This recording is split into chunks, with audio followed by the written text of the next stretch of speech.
A lot of people I've met here, a lot of the other adoptees talk about like coming from very like white places, like being the only Asian in their high school or things like that.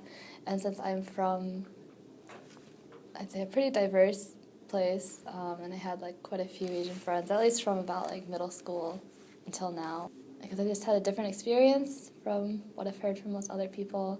'Cause a lot of people I know like came here and they're like, yeah, I didn't really think about like what it meant to be Asian American, or like I didn't identify that way. Like I pretty much always identified as like Korean American, and then one of my best friends in like 4th grade was Korean American, so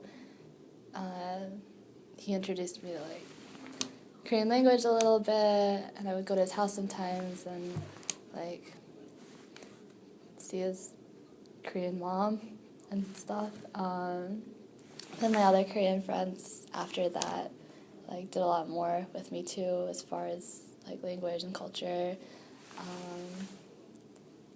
People would share like Korean food with me at school sometimes, things like that. I guess initially it was kind of just the fact that like I knew I was born in Korea and that like, at least in theory, my birth parents are Korean.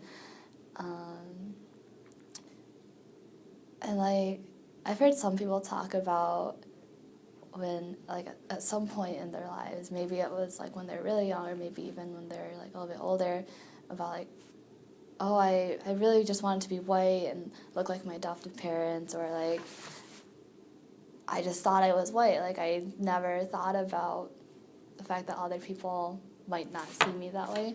But for me, I feel like even from a young age, I knew that like other people saw me as Asian, and maybe that's just because there were other Asian people around me. I guess I just felt like it was something that I was kind of gonna have to deal with, like, which I mean I wanted to, because like I was interested in the Korean culture and everything.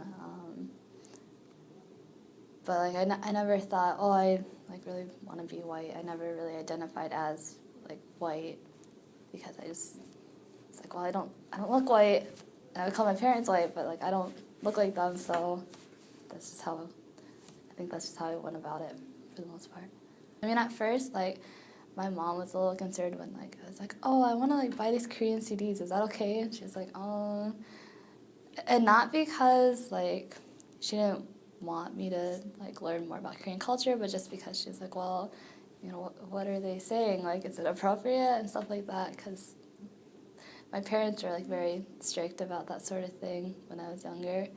And then, I don't know, I just kept saying, well, it's fine. And eventually she's like, okay, like, just do it, whatever, I don't care.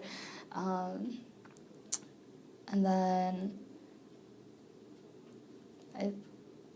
I think at this point, my dad, like, still, like, I don't think he really cares what I do at all in terms of that, like, because he's not interested in it, but he's like, yeah, it's okay, like, he basically paid for, like, my mom and I to go to Korea a few years ago. Like, he didn't go with us, so. And then my mom has talked about, like, oh, it might be cool to, like, learn some Korean together or something. And since we went to Korea together, that was a very interesting experience, in that she was really exposed to some of the stuff that, like, I'm interested in. And I think it was like a really big leap of faith for her to like go to another country where like they don't speak English, where she like basically knows nothing except that they eat a lot of kimchi, and the Korean traditional outfit is a hanbok, so it's like pretty much the extent of her knowledge, I think. I remember wanting to go to like the Korean culture camps that they had, because there are like a couple just in Michigan that they have in the summer.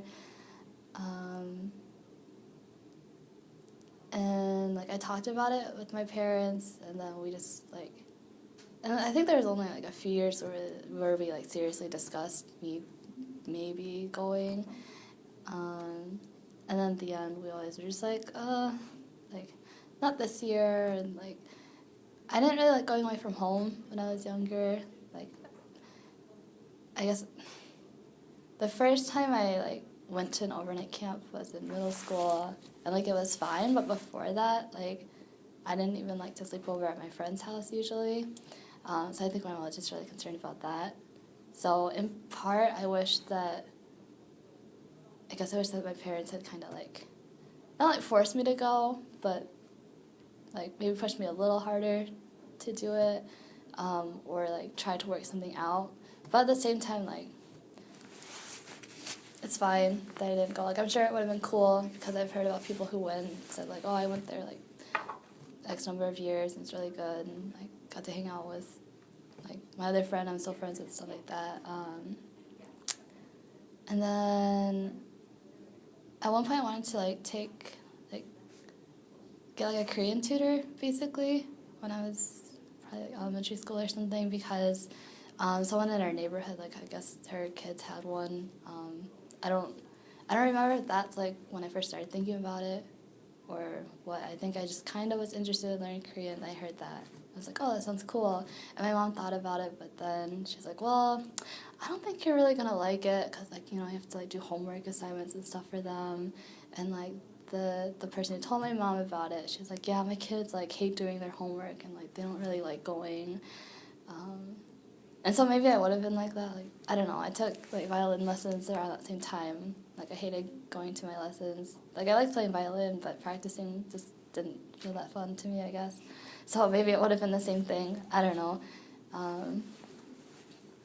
But I feel like overall my parents were like if I had, like, really wanted to do those things, like, then it would have been fine. I think I just was like, okay, like, whatever. Like, it's fine if you think it's probably not a good fit for me.